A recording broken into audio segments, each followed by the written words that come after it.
Great, so we're on here? Sorry, we're on here, yep.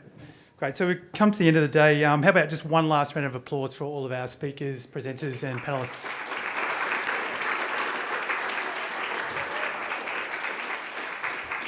So I do have to confess, this is my first symposium. Obviously, it's a little bit tricky coming from Australia. Probably one of the strangest things I find is when coming to the US, I arrive earlier than when I walked out the door of my home in Melbourne. So good afternoon to you all.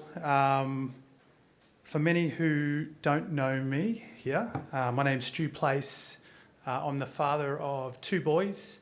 My youngest son, Will, who's now 5 years old, was diagnosed with SLC6A1 in 2021 when he was 1 year old.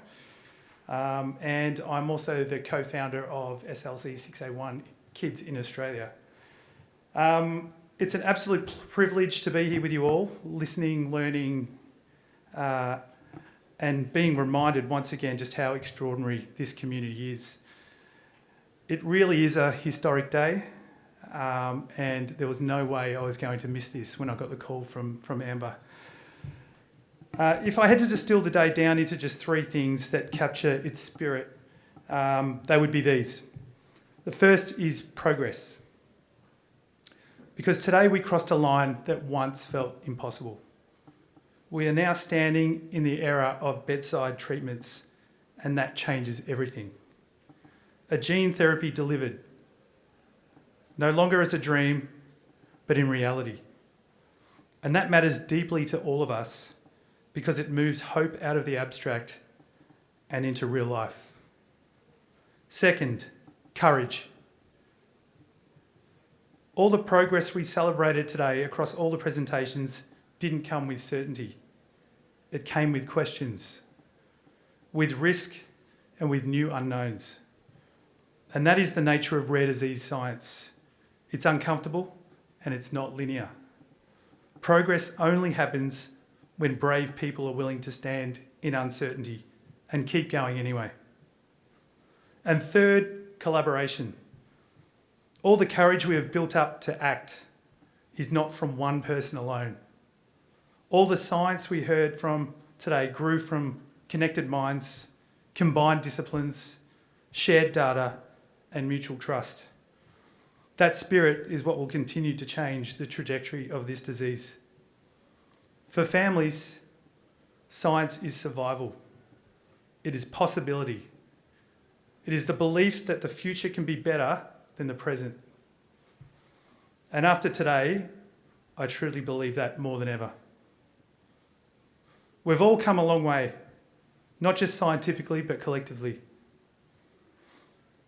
We once, not long ago, had nothing but questions, and now we stand on the edge of answers. Today showed us something vital. We are no longer waiting for science to arrive.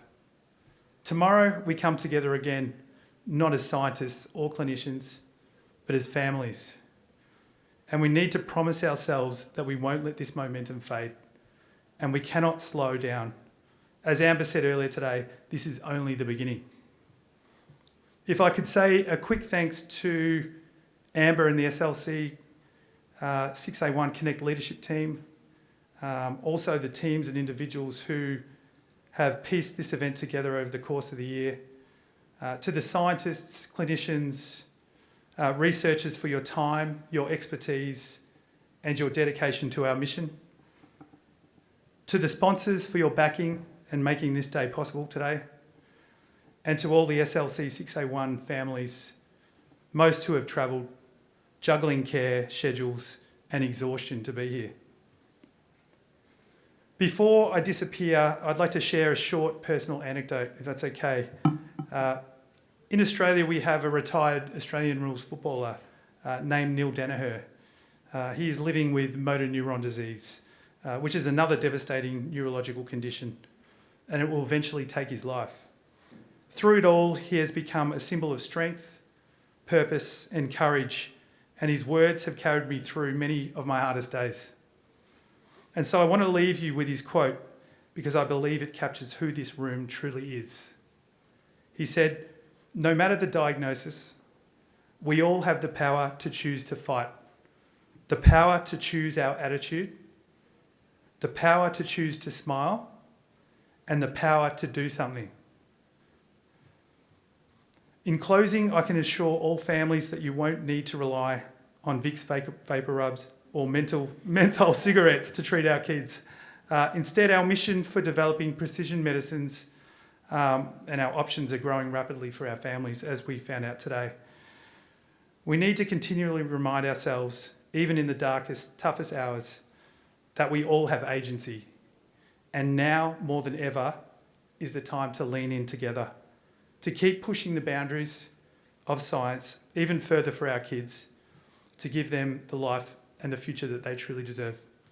A sincere thank you again to everyone here for participating today.